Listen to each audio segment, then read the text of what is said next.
The Man Who Fooled the FBI, the story of a master imposter. In a world where secrets are buried deep and trust is often the most valuable currency, there was one man who made the impossible possible. A man who duped the FBI, the most powerful law enforcement agency in the world, and walked away unscathed. Until the day everything unraveled. There are few criminals who manage to slip through the cracks of the law, but even fewer who can play the game so well. They fool the very agency meant to stop them. This is the story of one such man, an imposter so skilled, he made the FBI look like amateurs. He was a ghost, a master of deception who weaved a complex web of lies and manipulation, leaving a trail so convincing it took the FBI years to even begin to unravel it. The early years. Born in the quiet backstreets of a forgotten town, he wasn't always the polished man who would go on to fool the FBI. As a child, he was nothing more than a shadow, learning from those around him. He watched people carefully, absorbed their habits, their mannerisms, their weaknesses. But his greatest lesson came from understanding how people trusted others, how their guard dropped, how they believed the stories told to them. And it was from that point on, he knew he could make anyone believe anything. The first con. By the time he reached his 20s, the boy had grown into a man with a new identity. Armed with charm, a keen mind, and the ability to manipulate, he started small, stealing identities, forging documents. But his real game was just beginning. His first big con? A fake corporate lawyer with an impeccable resume. They never saw him coming. He was hired in a matter of days, using nothing more than a fabricated past and a well-practiced smile. The FBI's Ancien. But it wasn't long before he caught the eye of someone much more dangerous than a few confused lawyers. The FBI had started investigating a string of high-profile frauds, and suddenly, this man's name was popping up. The pieces were all there. Stolen identities, fabricated backgrounds, false documents, but no one could ever track him down. The master plan. As the FBI closed in on him, he upped the ante. He wasn't just going to play small anymore. He wanted the big leagues. He set his sights on a multi-million-dollar con involving fake government contracts, money laundering, and stolen intelligence. He carefully constructed a persona that could not only fool the FBI but gain the trust of some of the most influential people in the world. He wove a story so convincing that even those who should have known better were taken in. The FBI's frustration. The more the FBI tried to track him down, the more elusive he became. Every lead seemed to turn to dust. Every trap set, he danced around it with ease. They had their best agents on the case, but he always seemed one step ahead. The imposter's first mistake. But even the greatest can make a mistake. One slip-up, an overlooked detail, a small inconsistency, and the FBI was finally able to catch a break.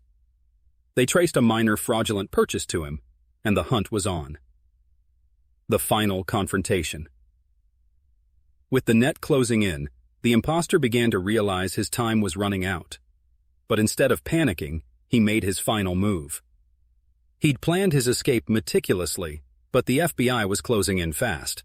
In the final moments, it seemed like he might just escape.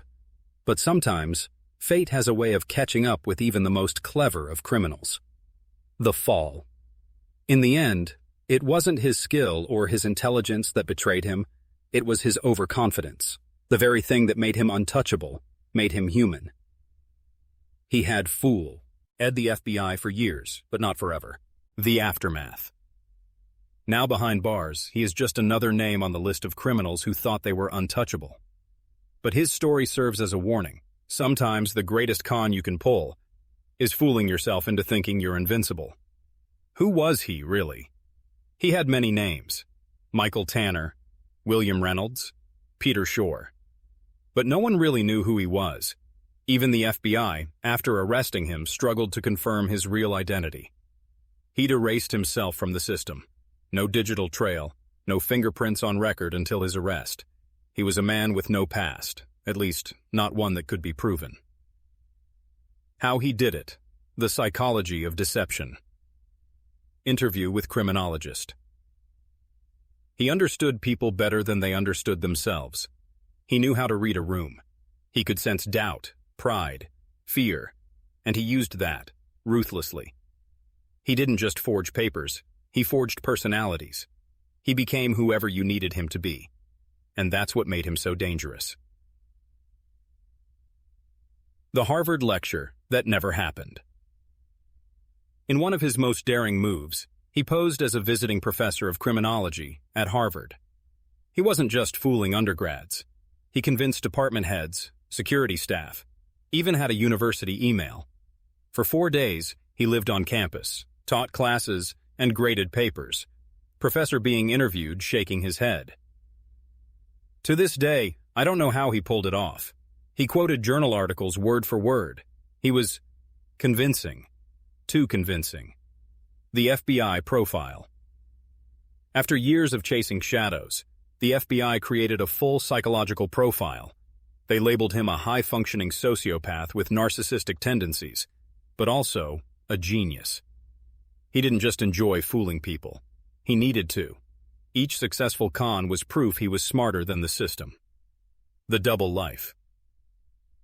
A neighbor waters her lawn, describing the man next door. He was quiet, polite, always wore a suit. Said he worked in strategic consulting.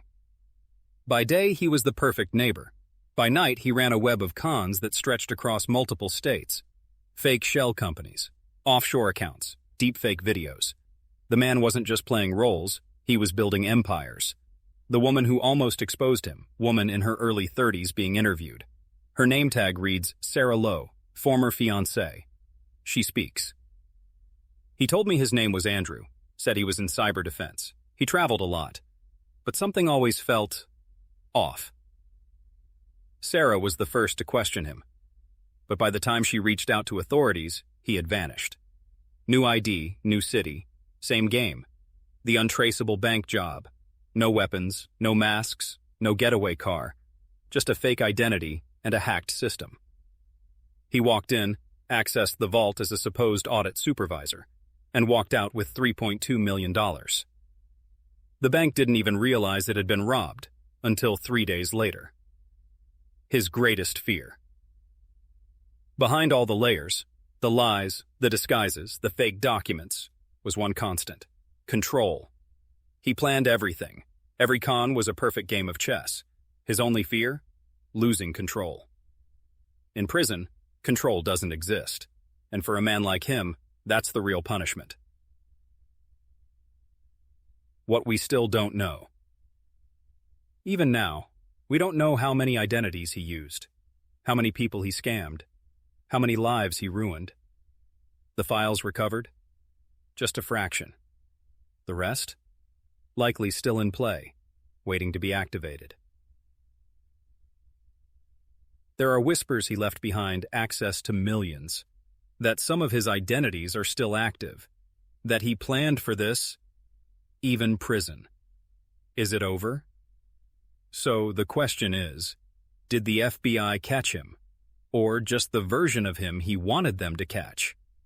The man who fooled the FBI might still be playing the greatest con of all time, from the inside. They called him a fraud, a liar, a ghost. But he called it something else. Survival.FBI IG. Ant walking down a corridor and says, "We caught him, but we still don't know how much he got away with." That's what keeps us up at night. He didn't just break the law. He rewrote the rulebook.